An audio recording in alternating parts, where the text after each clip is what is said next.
अंडे पराठे के शौकीन हाजिर हो जाएं जी। आज हम बना रहे हैं जी अंडा पराठा। बहुत सिंपल और इजी वे में ये इतनी मज़ेदार सी क्रंची सी रेसिपी है कि अंडा पराठा बनाने में अब कोई भी टाइम नहीं लगेगा। झटपट मिनटों में आपका नाश्ता रेडी हो जाएगा और आपके बच्चों के स्कूल लंच के लिए बहुत ही अच्छी और आसान रेसिपी है ये। बिस्मिल्लाहिर्रहमानिर्रहीम, अस्सलाम वालेकुम, वेलकम टू निकी किचन जियानू, खुशामदी। तो आज हम अंडा पराठा बनाएंगे एक डिफरेंट यूनिक स्टाइल से, जिसमें कम वक्त लगेगा और अंडा पराठा जो है वो अलग अलग बनाना नहीं पड़ेगा, बल्कि झटपट मिनटों में एक ही दफा बनाना आसान होगा। मैं बना रही हूँ ऑमलेट पराठा। तो आप भी अगर ऑमलेट बनाना चाह रहे हैं तो उसके लिए आपने साजो सामान जो है वो काट के रख लेना है। जैसे प्याज है बारीक कटा हुआ, हरी मिर्चें हैं, हरा धनिया है, टमाटर है। इन तमाम चीजों को काट के एक साइड पे रख दें। फिर आ जाए जी आटे की तरफ। अगर तो आपके पास आटा घर में मौजूद पड़ा है, गूंदा हुआ आटा जो कि फ्रिज में अक्सर पड़ा होता है, उसको निकालें। नहीं तो जी ताज़ा फ्रेश आटा गूंद लें और वो लें जी, उसके ऊपर ऑयल लगाएं। अच्छा, ये वीडियो जो है बिल्कुल आसान तरीन है पराठा बनाना। जिनको मुश्किल लगता है पराठा नहीं उनसे सही बनता, सूखा सा बनता है, खुश्क बन जाता है, कभी पापड़ बन जाता है, तो ये उनके लिए आसान सी टिप्स हैं जो कि मैंने शेयर की हैं कि आप पराठा बेलन और चकले के बगैर भी बना सकते हैं। वो बच्चे बच्चियां जो कि हॉस्टल में रहते हैं, अपने हाथ से कुछ पकाना चाह रहे होते हैं या सेपरेट रह के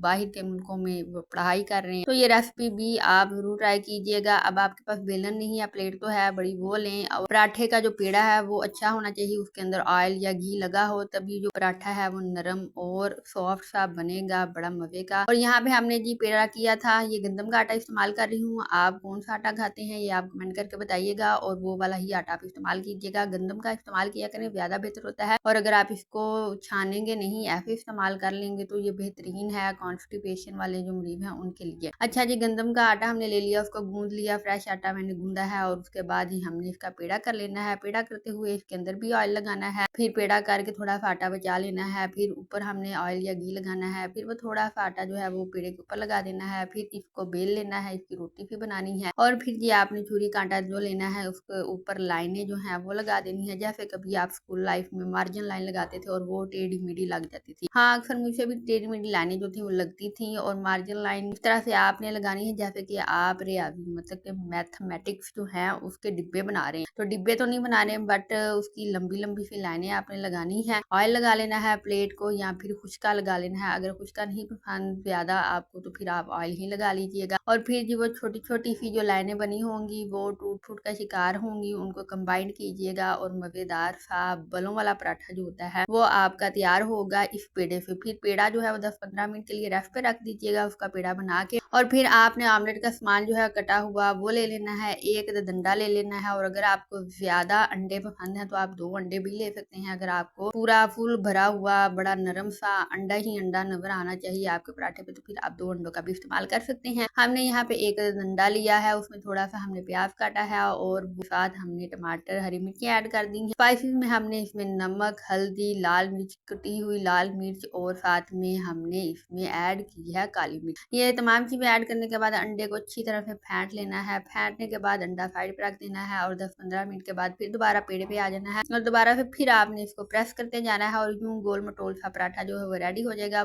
बहुत मजे का पराठा जो है वो बनने वाला है। तवे पे आ जाना है, तवे को गर्म होने देना है, ऑयल या घी लगाना है। ऑयलिंग करने के बाद जो पराठा आपने बेल के रखा होगा वो तवे के ऊपर ऐड कर दीजिएगा। हल्का फुल्का से एक साइड से पकाइएगा, फिर उसके ऊपर ऑयल या घी जो है वो लगा दीजिएगा। आपने खुशका जरूर लगा लेना है, ये ना हो कि प्लेट या बेलन या चकले के साथ ही आपका जो पराठा है वो शेप सारी खराब हो जाएगी, दोबारा से आपको फिर बनानी पड़े, चिपक ना जाए। तो यहाँ पे देखिए मजेदार सा कितना प्यारा सा माशाल्लाह से पराठा जो है वो तैयार हो चुका है। देखते ही आपको भूख लग गई है, इसकी रंगत कितनी खूबसूरत निकल आई है। और फिर जी हमने जो अमेवा अंडे का बना के रखा होगा ऑमलेट का, वो हमने इसकी उल्टी साइड पे अच्छे से पका के उसके ऊपर अंडेल देना है। चारों ओर हमने अंडे को फैला देना है ताकि जी फुल पराठा जो है वो अंडे वाला हो, कोई भी जगह जो है वो बचे ना हो, और अंडा पूरे पराठे पे फैला देना अच्छे से। आपने इसका पासा जो है वो पलट देना है। तो जैसे ही पासा पलटना है तो आपने इसको हल्के फुल्के से प्रेस करना है और यूं मजेदार सा पोला पोला सा नरम सा अंडा जो है वो फूल जाएगा और तैयार हो जाएगा अंडे वाला, बल्कि जी ऑमलेट वाला मजेदार सा ये पराठा। पराठे के शौकीन किधर हैं आप, जल्दी से चैनल को सब्सक्राइब कर दें। अगर अगर आप चैनल पे फर्स्ट टाइम है और बेल आइकन को भी प्रेस करना मत भूलिएगा। वीडियो को अपने दोस्तों, बेलियों, यारों से जरूर शेयर कीजिएगा। मजेदार सी, आसान सी, सस्ती सी वीडियो है, जरूर बनाइएगा। फिर अपना फीडबैक दीजिएगा। हमें दीजिएगा इजाजत, अपना रखिएगा ख्याल। और आपने फिर इस तरह से पराठे की कर लेनी है कटिंग और इसको बिल्कुल पीवा शेप में ले आना है। और ये शेप बच्चों को बहुत पसंद आती है। और अगर आप इसके ऊपर केचप वगैरह लगा दे तो बच्चे और शौक से खाएंगे। तो बच्चों के स्कूल भी लग चुके हैं, तो आप उनको ये लंच बॉक्स में बना के दे सकते हैं। हमें दें इजाजत, अपना रखें ख्याल। हम मिलेंगे नई वीडियो में नई रेसिपी के साथ। तब तक के लिए अल्लाह हाफिज।